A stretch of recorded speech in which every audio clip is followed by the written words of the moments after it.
irmãos. Vamos estudar hoje Hebreus, capítulo 2, versículo 14 até o versículo 18.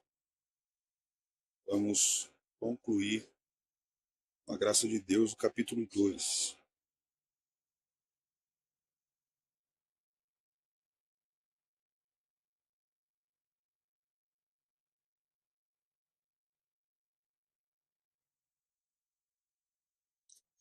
Hebreus, capítulo 2, do verso 14 ao verso de número 18.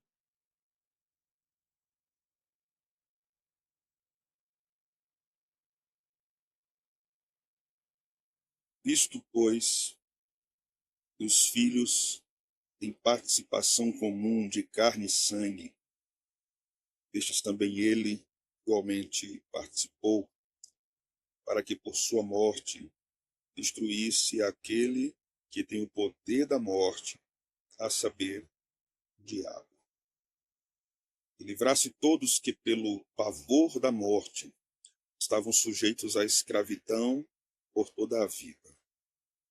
Pois ele evidentemente não socorre anjos, mas socorre a descendência de Abraão.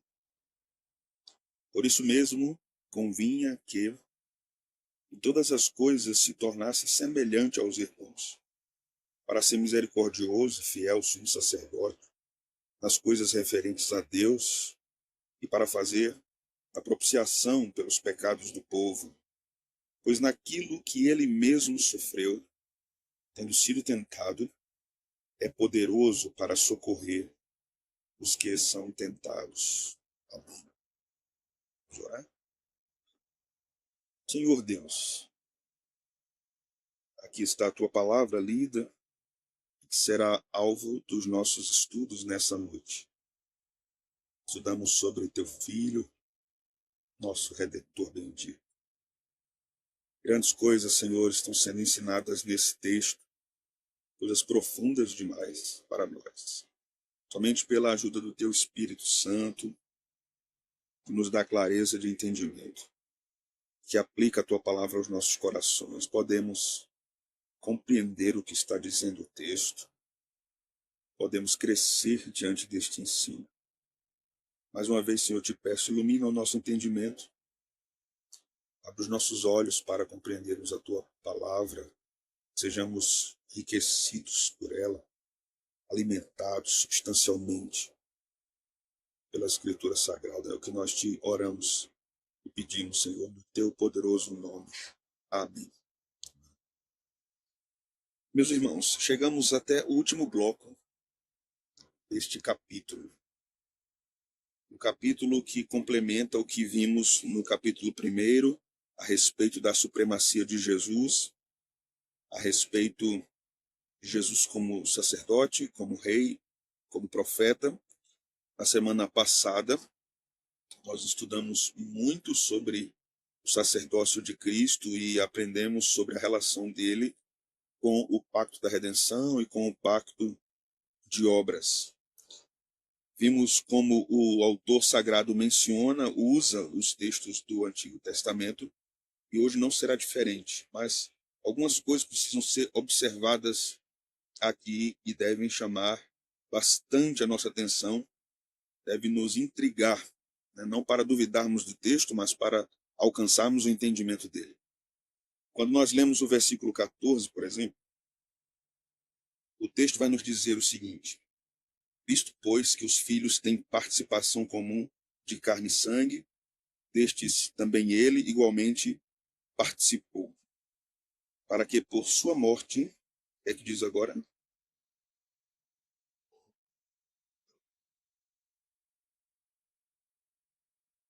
quem sempre teve o poder da morte?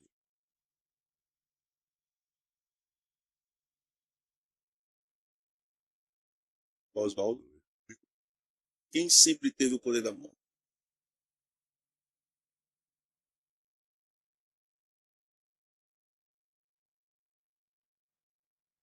Responder porque assim, eu dou a vida. Eu faço morrer e dou a vida. O profeta vai dizer isso. Quem disse isso? O Senhor. Mas o texto está nos dizendo aqui, o diabo tem poder. Ah, tá.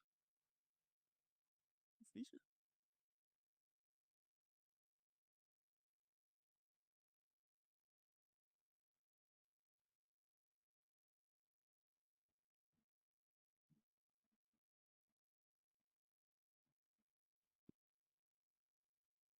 Hum, O texto de Jó é um texto importante para pensarmos sobre isso.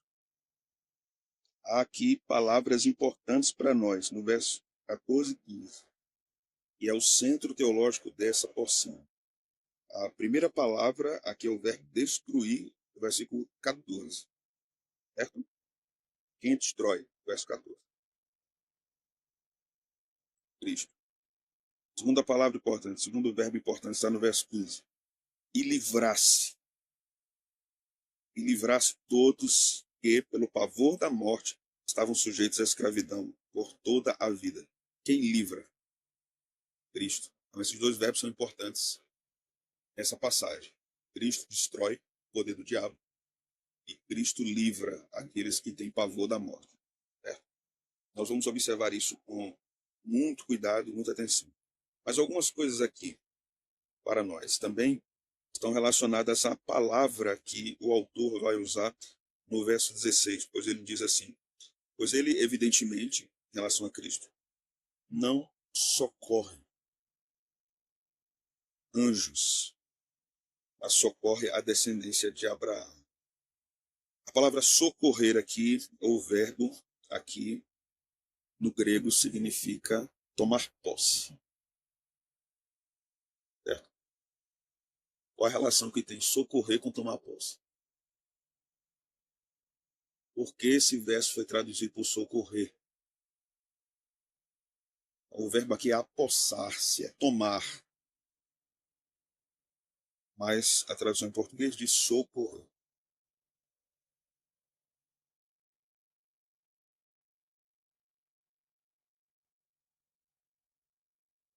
Tem uma relação teológica. No verso 18, nós lemos mais uma vez a palavra socorrer. Certo? Que também poderia ser traduzida aqui por ajudar. Cristo ajuda os que são tentados. Ele não ajuda anjos, mas ajuda a descendência de Abraão. Essa descendência de Abraão não é a descendência étnica, é a descendência segundo a fé, o povo de Deus. Né? Esse era o entendimento já das igrejas no primeiro século, a partir do que Paulo já tinha escrito. Então essa palavra aqui deve chamar nossa atenção também, porque o autor aos Hebreus está trabalhando com Isaías 41. Isaías 41, a porção que nós lemos anteriormente, está sendo usada pelo autor aos Hebreus aqui. É muito importante sabermos com que passagem ele está trabalhando e o que ele está ensinando. Porque ele não menciona todas as vezes onde é que estão as passagens ou quem disse determinada passagem. Mas ele tem a escritura do Antigo Testamento claramente na sua mente. Então ele vai construindo a teologia de Hebreus, citando essas passagens. Dito isso, nós precisamos entender aqui também uma outra expressão importante desse texto, que está no verso 14, carne e sangue. A ideia aqui é de humanidade, né? Que Jesus compartilhou nossa humanidade. Esse é um tema de profundo debate desenvolvido na igreja desde o início, desde o primeiro século. Então, já naquele período, pouco depois, surge uma seita gnóstica chamada docetistas. A ideia ali era que Jesus tinha uma aparência de humanidade, mas ele não era humano. Parecia humano, mas não era humano. Essa escola de pensamento, o gnosticismo, estava alicerçada num pensamento platônico, de que a matéria é má. E se Jesus era o Filho de Deus, ele não podia ter tido matéria real, senão seria mal. Então o corpo era aparentemente humano, mas não era humano. Essa construção parece ser muito lógica, mas ela é herética à luz das escrituras sagradas. Né?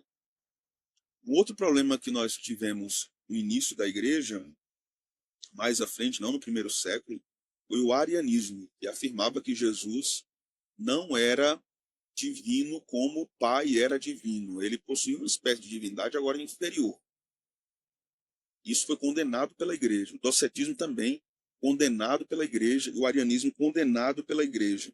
O credo niceno-constantinopolitano disse o seguinte acerca de Jesus: ele é a nossa salvação. Desceu do céu e encarnou pelo Espírito Santo da Virgem Maria e se fez homem. Se fez homem. Né? Então a humanidade de Cristo é profundamente importante para a nossa salvação. Não só a divindade, a humanidade é importante para a nossa salvação. É possível que nós perguntemos a muitos evangélicos do nosso tempo se Jesus está em forma humana no céu hoje. E eles afirmem que não. Eles vão afirmar que não. É um problema isso. Se ele não está humanamente no céu, obviamente glorificado, né? Mas humanamente no céu, não há reconciliação entre Deus e os homens. A humanidade encontra-se com Deus Pai na pessoa do Filho, humano e divino. É ali que os eleitos encontram-se com o Pai. Né? Jesus é o lugar de encontro da divindade com a humanidade. Então isso aqui deve chamar nossa atenção. Os primeiros livros do Novo Testamento, os evangelistas, garantiram várias vezes para nós essa questão da importância da encarnação. Mateus começa falando sobre isso, mencionando a genealogia de Jesus. Lucas menciona também a genealogia de Jesus. João vai nos dizer que o verbo se fez carne, se tornou humano. Né? Essa é a ideia. Então, eles defenderam cabalmente a encarnação de Jesus, porque mudando isso, mudaria-se toda a teologia. Não existiria cristianismo. Se Jesus não tivesse encarnado, não existiria cristianismo. Mas vamos prosseguir. Esse texto, no seu contexto, vai nos mostrar, mais uma vez, que o autor aos Hebreus está intentando mostrar à igreja dos israelitas que toda a perseguição, dureza do império e dos judeus em relação a eles, todo o sofrimento que eles estavam enfrentando, deveriam ser observados à luz do sofrimento de Cristo.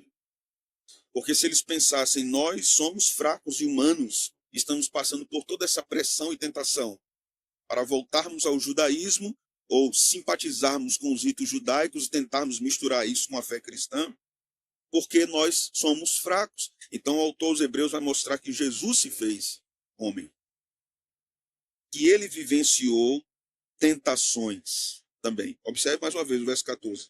Visto, pois, que os filhos têm participação comum de carne e sangue. Quem são esses filhos? Quem são esses filhos? A igreja. E aqui é uma peculiaridade. Verso 13, veja. E outra vez, eu porei nele a minha confiança, e ainda, eis aqui, estou eu e os filhos que Deus me deu. Quem está falando isso? Cristo. Interessante, né? Porque Cristo está dizendo, nesse momento aqui, através do texto, que a igreja é vista como filhos dele, Cristo. Hebreus é muito difícil. Porque em todos os lugares, na maioria deles, vamos ver que os filhos são os filhos do Pai. Certo?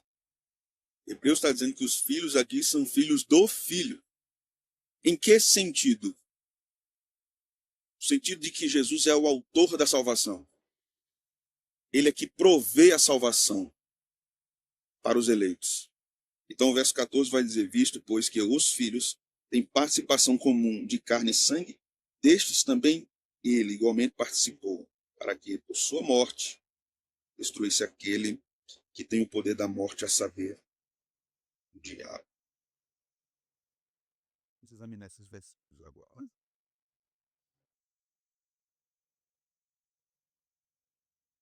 Primeiro vamos desenrolar esse embrulho aqui do diabo com o poder da morte. O que é que o texto bíblico nos diz a respeito do diabo? A Escritura diz que ele é opositor, que ele é inimigo. A Escritura diz no Novo Testamento que ele é príncipe das potestades do ar. príncipe deste mundo, certo? Ele é o governante dos poderes do mundo demoníaco que estão espalhados por todo o cosmos. A Escritura vai dizer, como Sandra mencionou, no livro de Jó, e nos dá a entender que Satanás tinha poder de morte, obviamente permitido por Deus, e não matou o Jó porque Deus não permitiu. Se nós olharmos para a história da igreja, vamos ver que muitos cristãos foram mortos em arenas, executados. Ainda hoje isso acontece. E quem está por trás disso? Satanás. Satanás.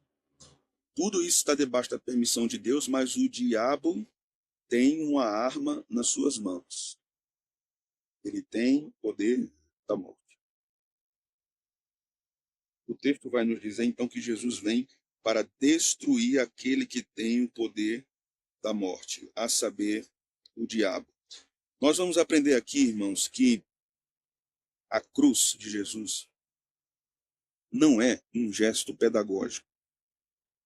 A cruz de Jesus é um ato jurídico, certo?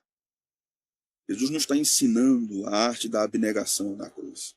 Aquilo é um ato jurídico, não é apenas uma revelação de amor.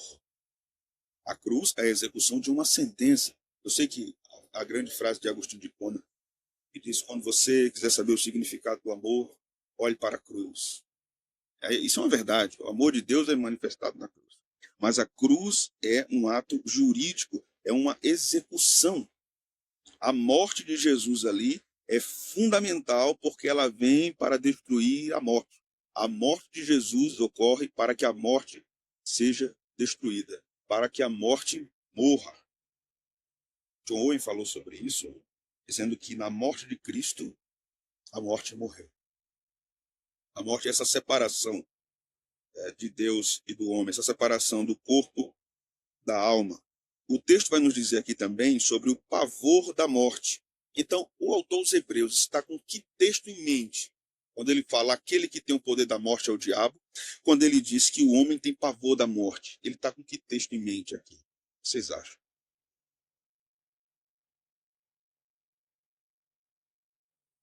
Será? Se a gente pensar no Antigo Testamento, aquele que tem o poder da morte, Aqueles que têm pavor da morte. Os paradis.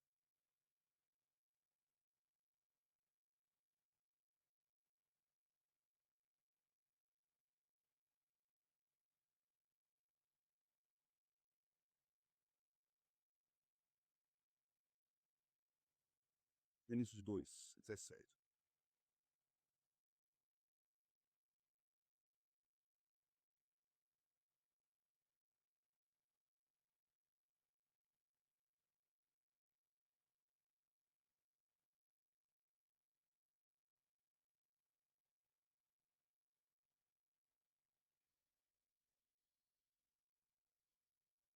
o texto vai nos dizer: mas a árvore do conhecimento do bem e do mal não comerás, porque no dia em que dela comeres, certamente morrerás. Então Deus dá uma sentença para a desobediência. Isso aqui é muito interessante. Se o homem desobedecer, ele vai morrer. Isso aqui é muito importante, muito, muito importante. Por quê? Porque Jesus obedeceu. O que aconteceu com ele? Morreu. Adão desobedeceu. O que aconteceu com ele? Morreu. Morte, desobediência. Obediência, morte. Ele foi obediente até a morte, morte de cruz. Paulo está usando isso. Filipenses 2, Gênesis 2 e 3. Hebreus também. Gênesis 2, 17, Gênesis 3. O texto vai dizer aqui, do versículo de número 1, capítulo 3. Mas a serpente, mais sagaz que todos os animais selváticos que o Senhor Deus tinha feito, disse à mulher: é assim que Deus disse: não comereis toda árvore do jardim? Respondeu-lhe a mulher: do fruto das árvores do jardim podemos comer, mas do fruto da árvore que está no meio do jardim, disse Deus: dele não comereis, nem tocareis nele, para que não morrais. Então a serpente disse à mulher: é certo que não morrereis. Quem tem o poder da morte? Quem tem o poder de levar o homem à morte? Quem tem o poder de levar o homem à morte aqui? Satanás. Quem executa a sentença é Deus, acerca da morte. Mas quem leva o homem à morte é Satanás. Quem podia garantir a vida a Adão e Eva?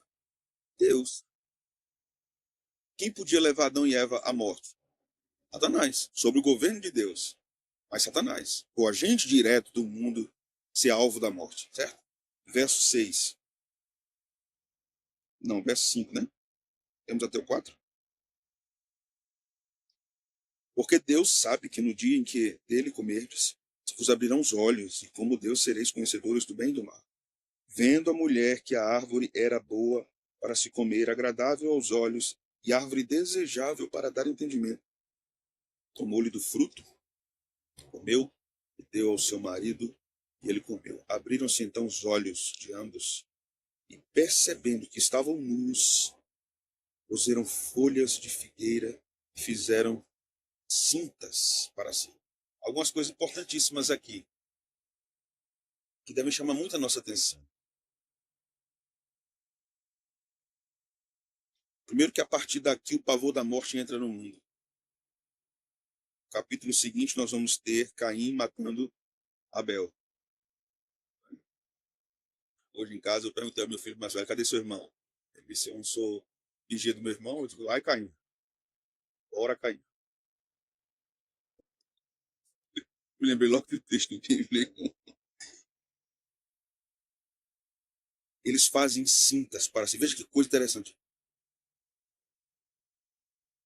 Quando nós lemos isso aqui, eles fizeram cintas e se cobriram. Aquelas vestes, veja isso, viu? Isso é muito importante no raciocínio de Hebreus.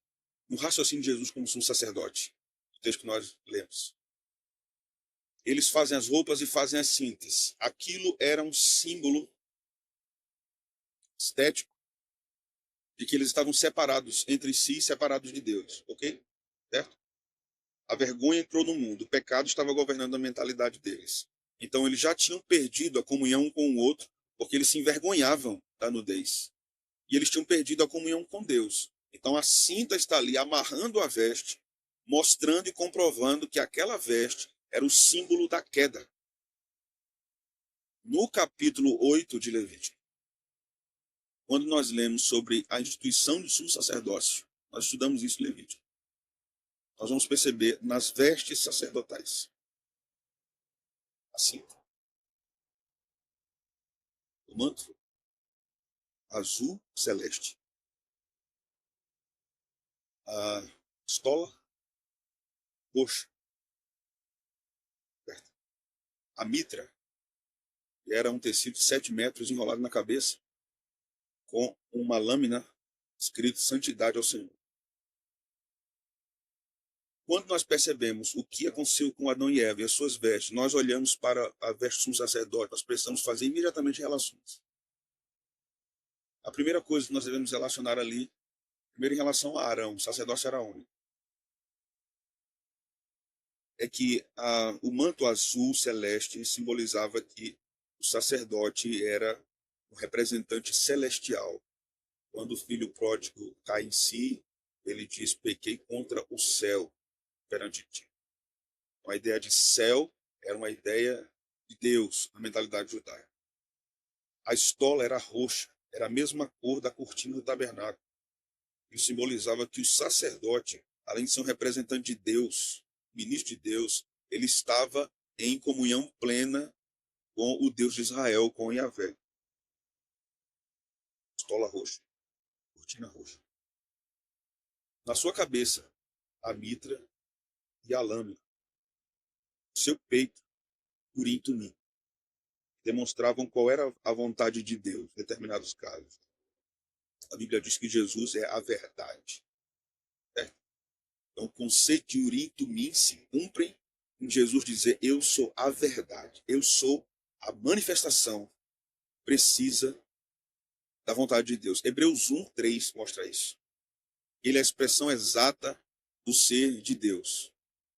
Mas há um ponto interessantíssimo em Apocalipse que mostra Jesus com vestes alares, vestes sacerdotais. Apocalipse capítulo 1, vejamos.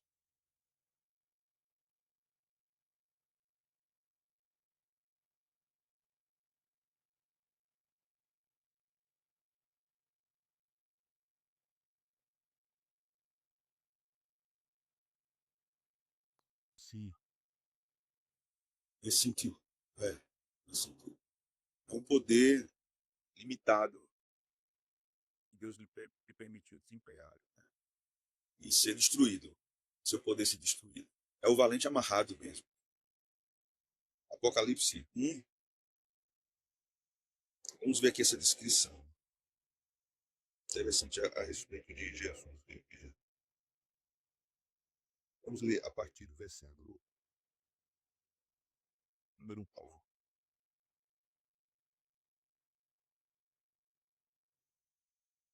Eu, João, irmão vosso, e companheiro na tribulação, no reino e na perseverança, em Jesus achei-me na ilha chamada Patmos, por causa da palavra de Deus, do testemunho de Jesus. Achei-me em espírito no dia do Senhor e ouvi por trás de mim uma grande voz como de trombeta, dizendo: o que vês, escreve em livro. E manda às 7 igrejas: Éfeso, Esmirna, Pérgamo, Tiatira, Sardes, Filadélfia e Laodiceia. Voltei-me para ver quem falava comigo, e voltado vi 7 candeeiros de ouro. E no meio dos 7 candeeiros, um semelhante a filho de homem, com vestes talares e cingido à altura do peito. O que é que diz agora? Cinta de ouro. Interessante, né? A sua cabeça e cabelos eram brancos, como a alva lã, como a neve, os olhos como chama de fogo. Veja aqui a ideia da cabeça sendo mencionada. Os cabelos brancos sendo mencionados. Onde está a mitra desse sumo sacerdote? Não tem. Onde é que está a lâmina na mitra? Santidade ao Senhor. Não tem. Por que não tem? Porque ele é a santidade. Ele é o sumo sacerdote perfeito. Sumo sacerdote perfeito. Né? Versículo de número 15. Os pés semelhantes ao bronze polido, como que refinado numa fornalha, a voz como de muitas águas. Tinha na mão direita 7 estrelas, e na sua boca saía-lhe uma espada afiada de 2 gumes. O seu rosto brilhava como o sol na sua força. Quando o vi, caí aos seus pés como morto.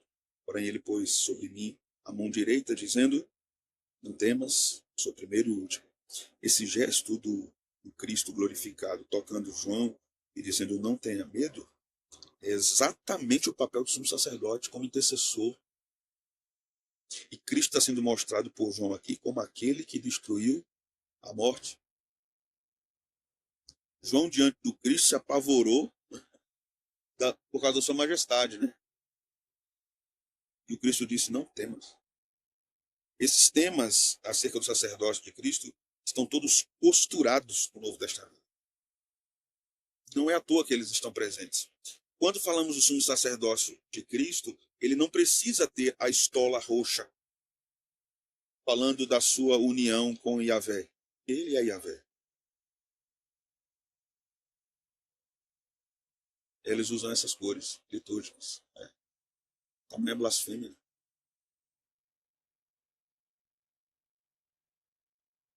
Jesus não precisa daquele paramento, daquela forma do sumo sacerdote, porque ele é o sumo sacerdote perfeito. Cinta de folhas, cinta sacerdotal, a cinta de ouro de Cristo que apontava para o seu sacerdócio e para a sua realeza. Ele é sacerdote real, sumo sacerdote real. E este conceito de rei sacerdote é importante no contexto de Hebreus. Por quê? Na mentalidade judaica do primeiro século, haviam várias ideias a respeito de como seria a vinda do Messias.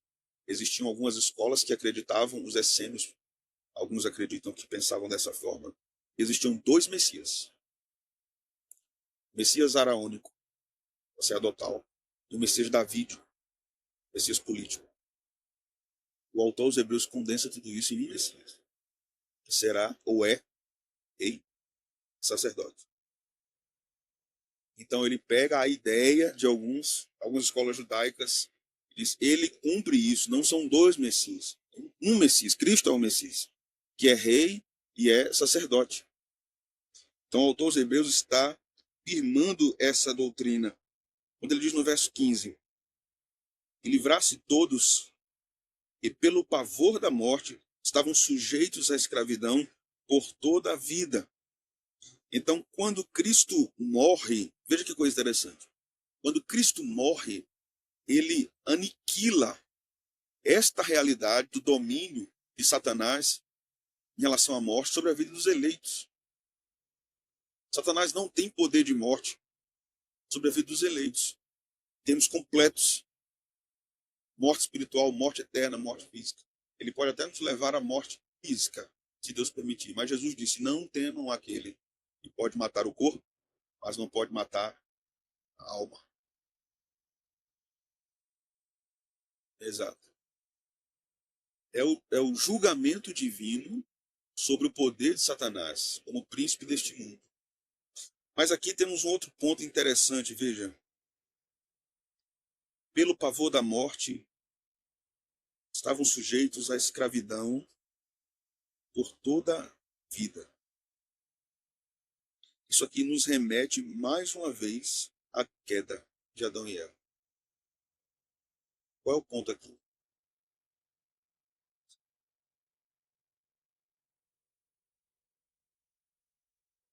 Sim, era o pacto de obras foi quebrado. Quando eles pecam, que fazem aquelas roupas, a Escritura diz que o Senhor mata um animal. Né? E com a pele do animal, o Senhor veste. O Senhor cobre Adão e Eva. O que era a propiciação no culto levítico? Era a ideia de aplacar a ira através de uma cobertura. Propiciatório, aquilo que cobre e aplaca a ira. O sangue era aspergido em cima do propiciatório. Exatamente nesse raciocínio, o autor aos Hebreus vai nos dizer aqui no verso 17: por isso mesmo convinha que em todas as coisas se tornasse semelhante aos irmãos, para ser misericordioso e fiel sumo sacerdote nas coisas referentes a Deus e para fazer propiciação pelos pecados do povo. Quando Deus mata um animal e cobre Adão e Eva, era uma alusão à obra propiciatória de Cristo, que aplacaria a ira de Deus, derrotando o poder da morte e o poder do diabo como o grande assassino. Tudo bem até aqui, irmãos?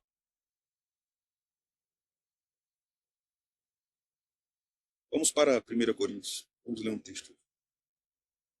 Texto interessante, 1 Coríntios, que dialoga com isso aqui que nós estamos pensando.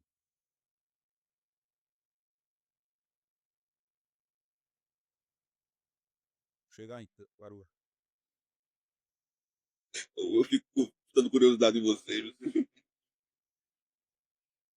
Parou, não sei. Vou chegar. Veja, 15 de 1 Coríntios, verso 55.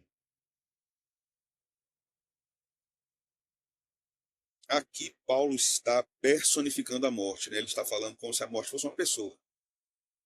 Então no verso 55 ele vai dizer, então vamos ler o 54. E quando este corpo corruptível se revestir de incorruptibilidade e o que é mortal se revestir de imortalidade, então se cumprirá a palavra que está escrita, tragada foi a morte pela vitória. Onde está, ó morte, a tua vitória? Onde está, ó morte, o teu aguilhão? O aguilhão da morte é o pecado, e a força do pecado é a lei.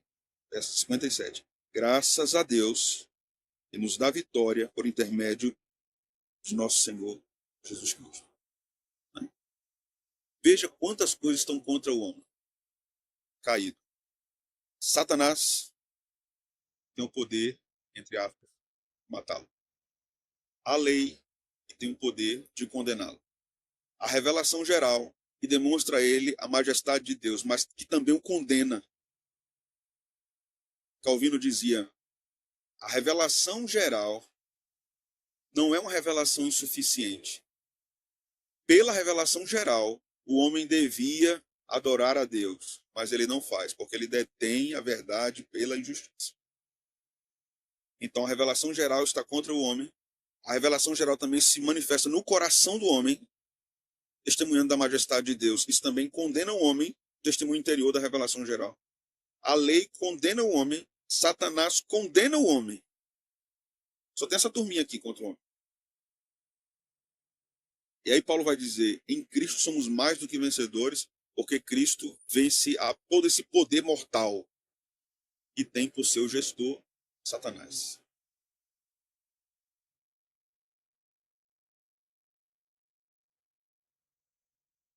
Vamos lá. Vou voltar para Hebreus.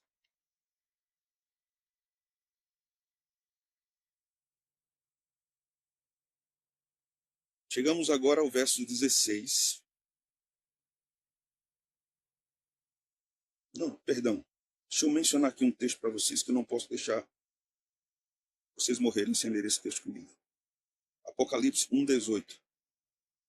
Vai que vocês morrem hoje, né? Pelo menos eu ensinei. Se ele perguntar lá em cima, vocês vão dizer, não, ele falou, Senhor, o pastor falou.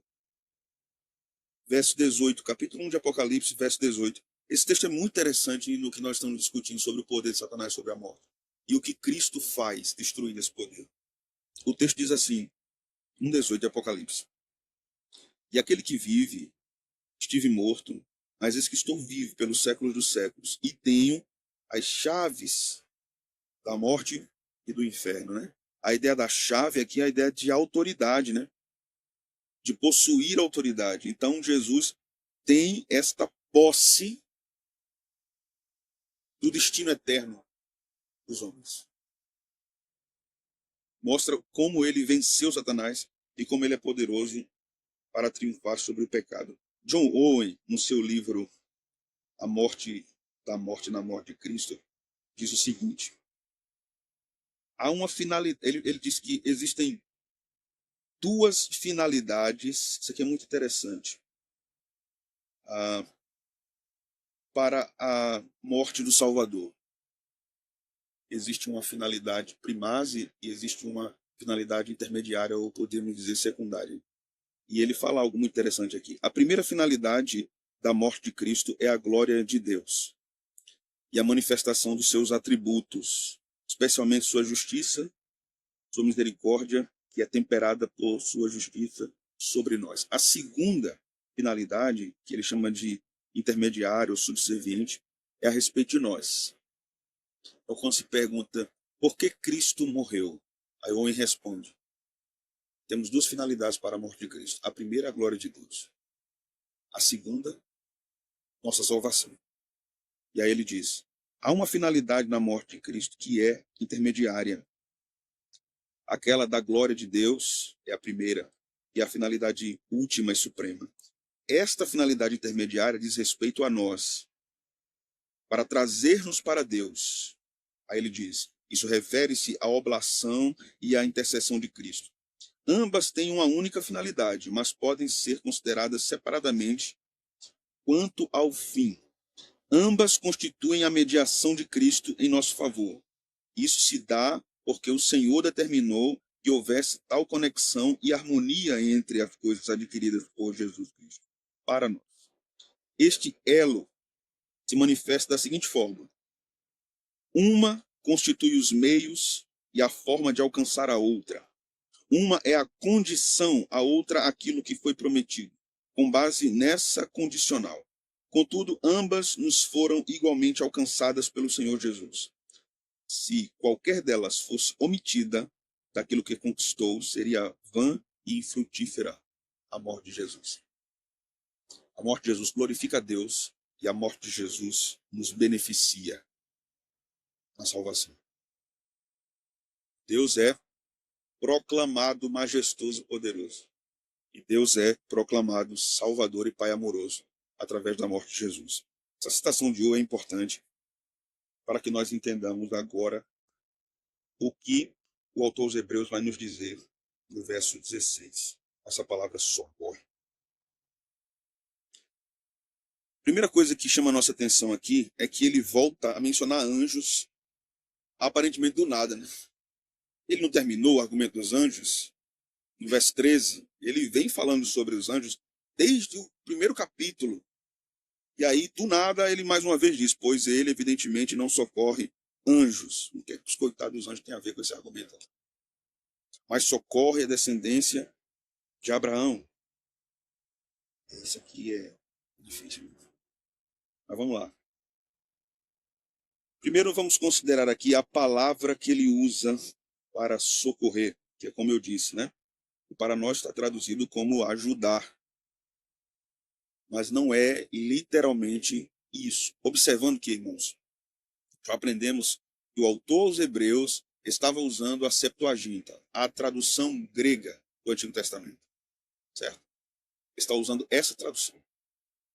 Então, as palavras que ele está colocando no texto dele, quando ele menciona a Escritura, são da tradução grega. Então, isso nos dá um caminho muito bom para entendermos qual é o raciocínio dele. Como eu disse, então, o significado dessa palavra no grego é tomar posse. Tomar posse. Mas a palavra que ele menciona como socorrer no verso 18 é literalmente socorrer, ajudar. E por que os tradutores fizeram isso? Vamos lá. Isaías 41. Verso de 8 a 10.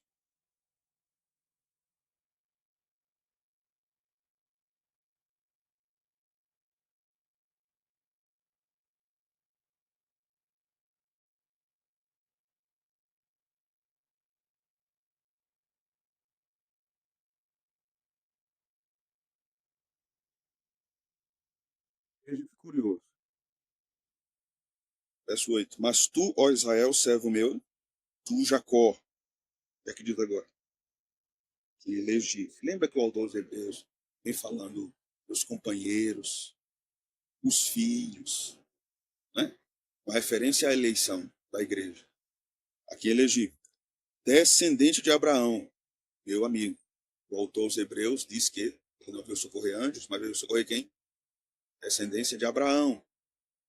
Questão pactual, verso 9. O assombroso verso 9. Veja só.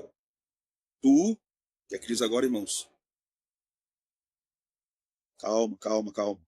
A quem? É a palavra que o autor aos Hebreus usa lá. É a mesma palavra grega. Tomar posse. Certo? Quem tomei. Aí diz.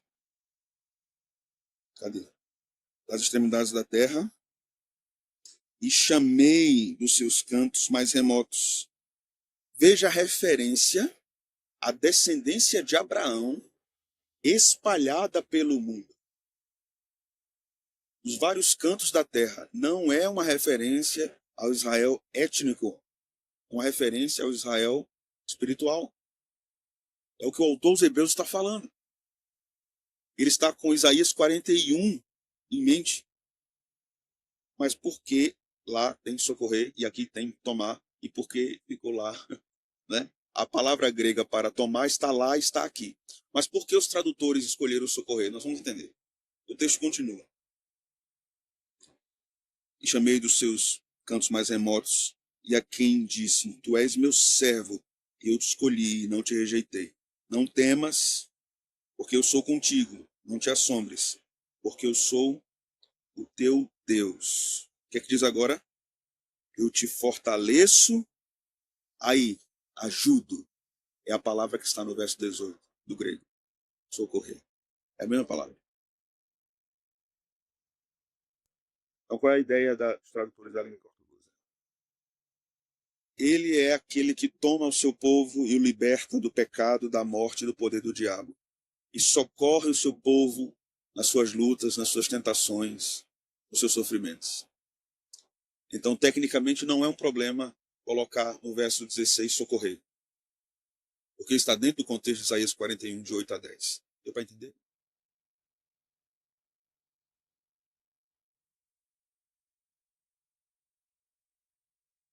No verso 16, Isaías. Ó, ajudo, socorrer lá.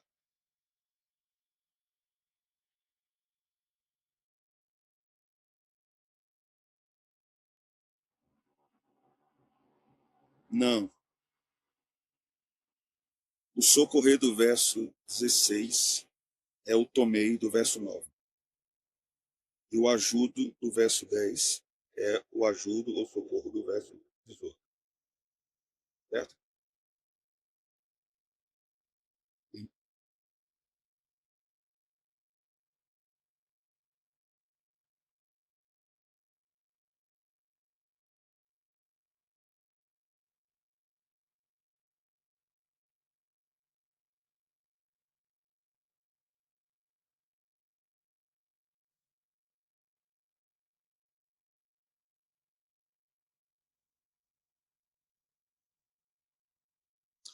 Quando o texto está falando ali de anjos, pelo contexto, não fica claro para nós se a referência é anjos caídos. Poderia se entender assim, que é uma referência ao diabo, né? Mas o contexto vai mostrar que o autor aos Hebreus está tratando os anjos aqui como espíritos ministradores. Em todo o contexto anterior, ele não fala dos anjos caídos. Agora ele está falando do diabo apenas. Então parece que a ideia ali é que Deus não toma os anjos para socorrê-los, mas ele toma a igreja para socorrê-los. Então qual é a ideia? O diabo tem poder de morte sobre os homens, mas ele não tem poder de morte sobre os anjos fiéis. Ficaram fiéis, os anjos eleitos. Então Deus não os socorre também por conta disso. Pensavam que Apocalipse era mais difícil que a igreja.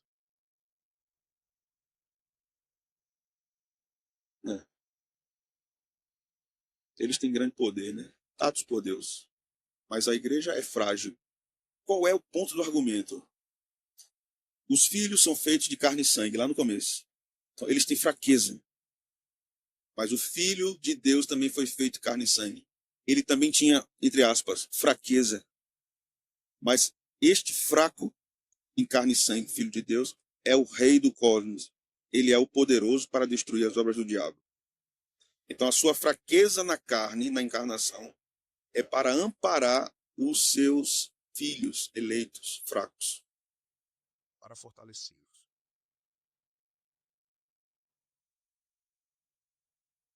A mesma ideia. Adão desobedece e morre. Cristo obedece e morre. Efeito da desobediência e morte de Adão. Morte da raça. Efeito da obediência e morte de Cristo. Vida para os eleitos. O Novo Testamento está mostrando o contraste entre o que Adão faz e o que Cristo faz. As consequências da queda, as consequências da obediência de Cristo. Ok?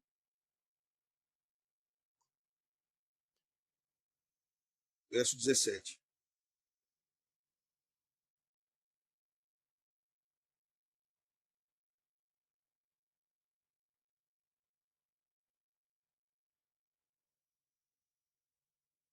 Por isso mesmo convinha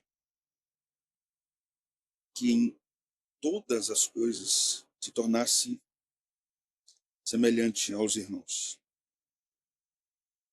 para ser misericordioso e fiel sumo sacerdote nas coisas referentes a Deus e para a propiciação dos pecados do povo. Um detalhe interessante. Lá no verso 14 e 13, a igreja é chamada pelo autor aqui de os filhos de Jesus, no sentido de que ele é o provedor, ele é o gerador da igreja. No verso 17, não é essa mais a linguagem, percebeu? Como Jesus é apontado aqui. Irmão. Por que a linguagem mudou? Pelo compadecimento do Cristo encarnado pela igreja fraca, a igreja frágil. A força da igreja está na força de Cristo. A igreja é fraca, Cristo é forte.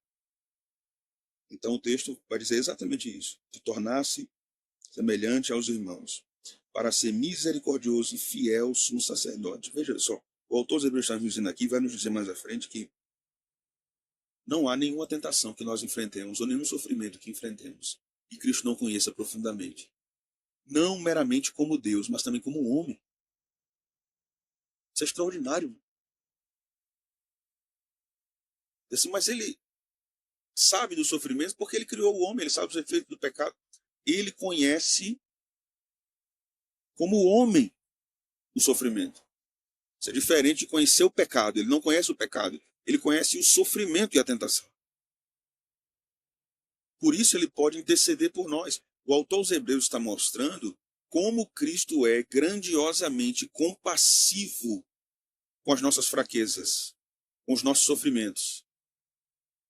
Isso vai sendo mostrado, na verdade, na realidade inteira do Novo Testamento. Em toda a realidade do Novo Testamento. Você vai ver os discípulos, a gente tem visto isso, né? Em Marcos. Os camaradas era complicado. Só Jesus na vida, isso foi Jesus mesmo. Na vida daquela turma. Traição, negação, não entendia nada, perguntava besteira, fazia besteira. E Jesus, ensinando, amando, trazendo, conduzindo, repreendendo, sempre. Sempre.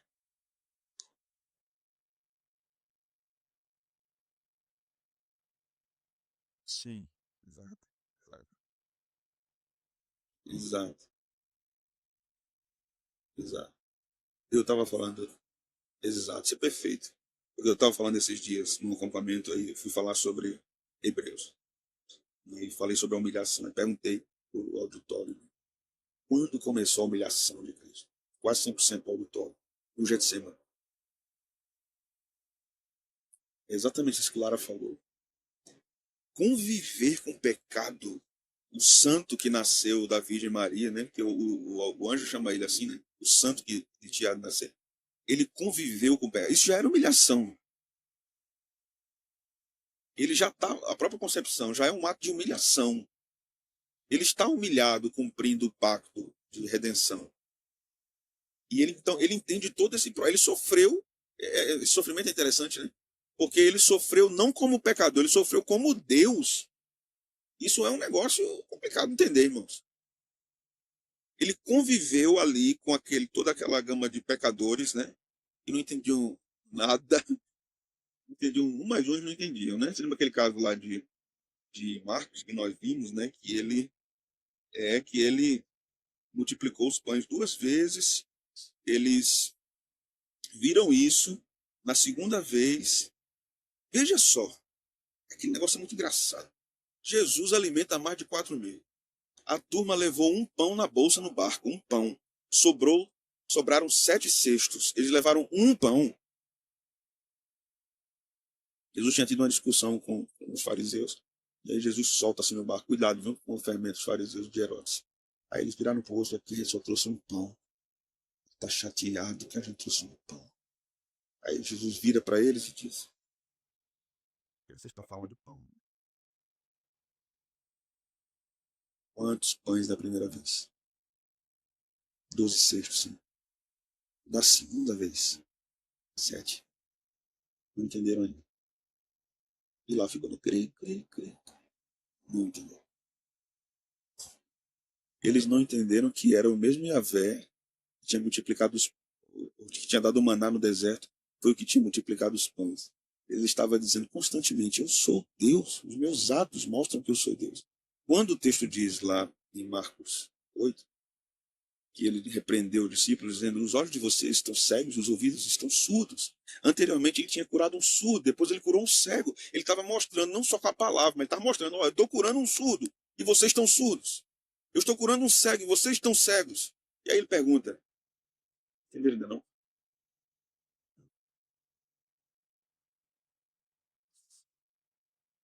A gente é muito burro, irmãos. A gente não entende. O que chama a nossa atenção aqui? A maravilhosa perseverança de Cristo em nos amar e nos ensinar. Ele não desiste. Uma música pentecostal que é bem errada, mas aquela frase está certa, né? Ele não desiste de você. E ele realmente não desiste. Pois, né? Espécie. Então, quando o autor agora menciona propiciação e para fazer propiciação pelos pecados do povo. Ele é o aplacamento da ira de Deus. Então, para fechar o argumento, ele diz assim: a ira de Deus, que pune o homem com a morte, certamente morrerás,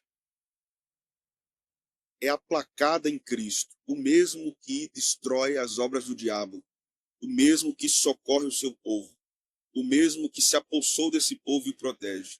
Então, a ira que era direcionada aos homens, Cristo recebe, ele aplaca a ira. Veja que aqui a propiciação não tem a ver com o diabo. Cristo não aplaca a ira do diabo contra a igreja. Cristo aplaca a ira de Deus contra a igreja. Ou os pecadores, né? Se tornaram igreja por causa da eleição.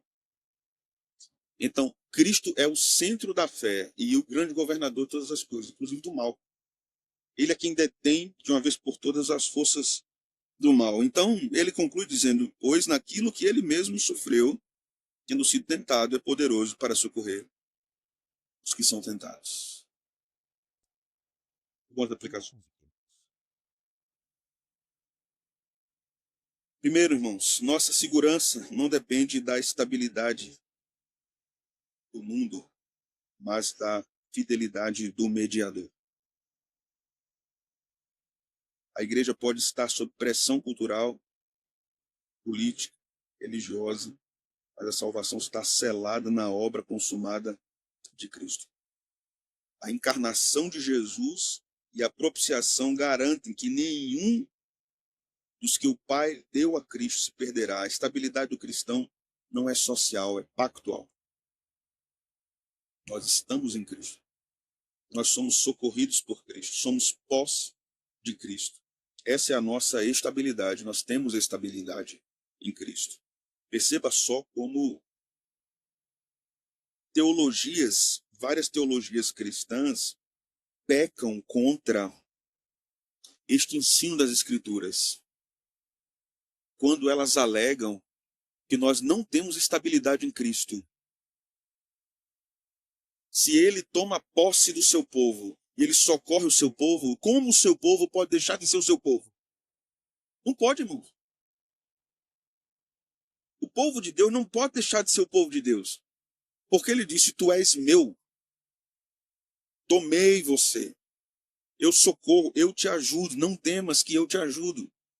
Jesus não diz: eu vou te ajudar quando der, tá bom? Quando não der, a agenda aqui aberta, eu te ajudo. Como não dá. Segunda coisa, não há nenhum sofrimento humano que Jesus não compreenda.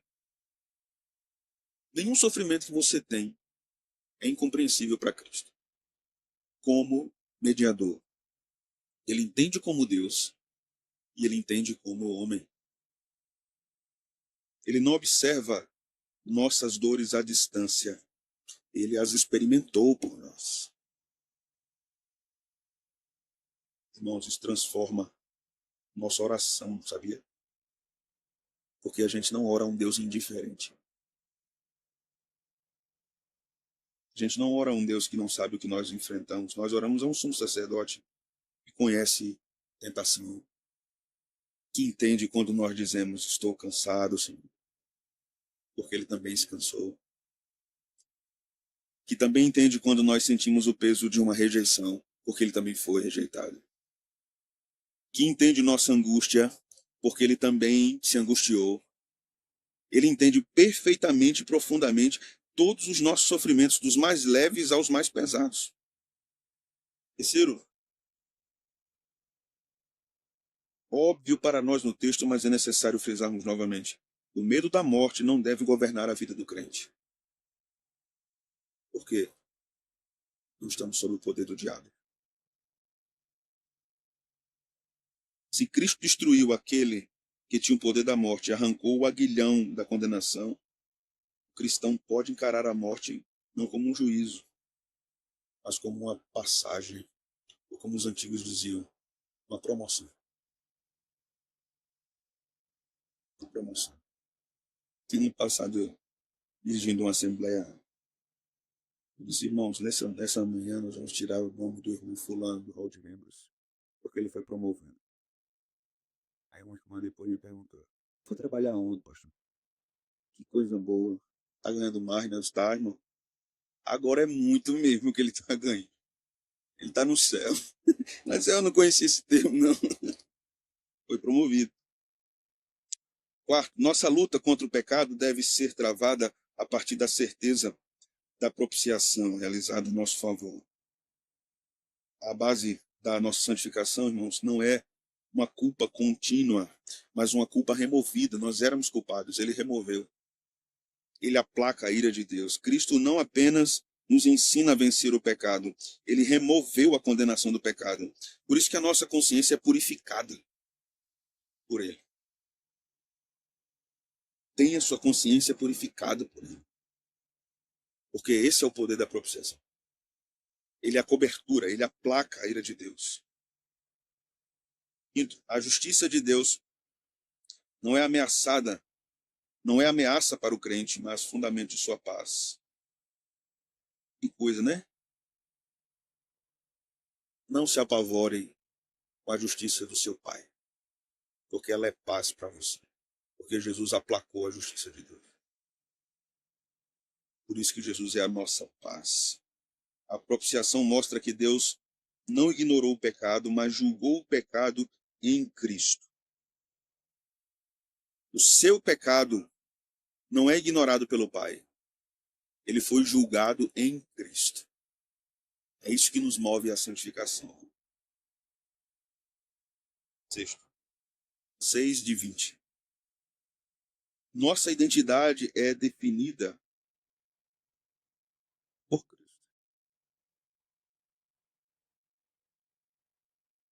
Isso é o que nos dá identidade. Ele se apoderou da descendência de Abraão, né? Somos sua propriedade redimida. Então, irmãos, lembremos que na nossa caminhada cristã, às vezes a gente pode até duvidar se a gente realmente é crente, né? Será que eu sou? Será que eu sou um religioso ou sou realmente um nascido de novo? Será que eu sou um convencido ou eu sou um convertido? Esse tipo de dúvida pode subir à nossa mente, mas devemos lembrar: pertencemos àquele que nos tomou para si, não para nos abandonar, mas para nos socorrer. Se você creu e ele disse que você é dele, você tem que se agarrar nisso, não é no seu coração. Mas o meu coração não tem certeza. O coração não importa diante disso. O que importa é o que ele disse. Se você é dele, você acredita no que ele disse. Aprendemos também que nossa adoração deve ser marcada por uma gratidão reverente. Isso aqui é tão interessante, irmãos, porque esses dias eu meditava em várias questões a respeito do Senhor. Nós não vamos observar nos evangelhos nenhum texto que nos diz que o coração de Jesus estava cheio de gratidão. Em termos de sentimento, nós vamos ver ele dando graças. Graças te dou. Né? A própria ceia é uma ação de graças, né? A Eucaristia. Mas não fala desse sentimento, um sentimento de gratidão. Mas ele, Deus, expressou gratidão ao seu Pai. Isso nos ensina também com Hebreus que o nosso coração deve ser cheio de gratidão ao Pai. Se a morte de Cristo glorifica a justiça e a misericórdia de Deus, então o nosso culto, a nossa adoração particular, deve refletir assombro diante dessa harmonia. Deus, sua graça, por meio da cruz, não me traz apenas consolo. Não é apenas consolo, é glória. De fé em fé, de glória em glória. O que Deus tem revelado para nós, né? Paulo fala isso, né? Que as aflições desse tempo presente não se comparam com a glória que há de ser revelada em nós. Nós aprendemos isso em Romanos. Se a glória vai ser revelada, ela já está. A ideia de revelar ali é manifestar, publicar. Então nós temos consolo em Cristo. Mas não apenas consolo, nós temos glória, irmãos, isso é muito, muito grande. Isso é muito grande. Aprendemos também que a compaixão de Cristo deve moldar a nossa compaixão pelos nossos irmãos. Se o Filho se fez semelhante a nós para nos socorrer, a igreja deve refletir essa solidariedade, não é? A encarnação é modelo ético de nos aproximarmos do fraco para carregarmos o seu fardo e agir com misericórdia em relação ao que é frágil, ao que é fraco, ao que é impotente. Se o próprio Deus se fez semelhante aos homens para socorrer os homens, nós devemos socorrer os nossos irmãos. É com base nessa encarnação de Cristo que existe o que Paulo chama de dons de misericórdia na igreja. Por último, Jesus não apenas morreu por nós, mas ele vive e ele intercede por nós. O mesmo que foi propiciação é agora sumo sacerdote misericordioso. Então, nossa perseverança não é nossa perseverança, entende? A nossa perseverança é a perseverança dele. Nós só perseveramos porque ele persevera. Cristo em vós, a esperança da glória. A nossa perseverança é obra dele. Então, como é que alguém pode dizer, somente por ignorância, porque como é que alguém pode dizer que é possível cair da graça e perder esse dom maravilhoso que é a salvação?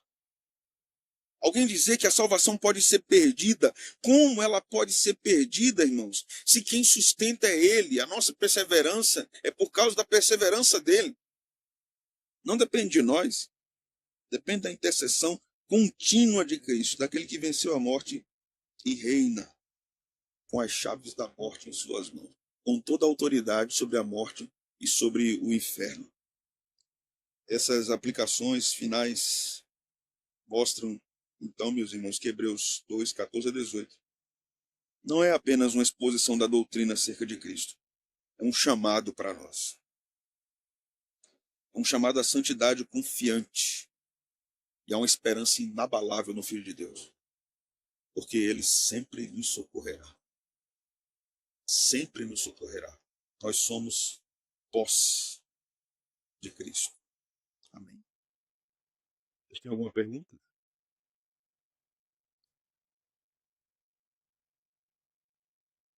Tanto da coisa foi ótimo. Vamos orar. Obrigado, Senhor. Obrigado pela tua palavra. Obrigado pelo texto bíblico. Obrigado pela obra de Jesus. Obrigado porque somos teus. Obrigado porque o Senhor nos socorre. Tu sabes a fraqueza de cada um de nós. Tu sabes em que momento, em que área precisamos de socorro. Sabemos que temos socorro em tempo oportuno. Sabemos que tu és nossa propiciação, nossa salvação, nosso sumo sacerdote, que conhece tão profundamente as nossas fraquezas e se compadece de nós. Cristo amoroso, socorre os teus filhos, teus irmãos, como diz o texto, teus servos, filhos de Abraão. Obrigado por tamanha graça, tamanho amor, tamanha misericórdia. Porque nós te oramos. Em teu nome, Jesus. Amém. Deus abençoe.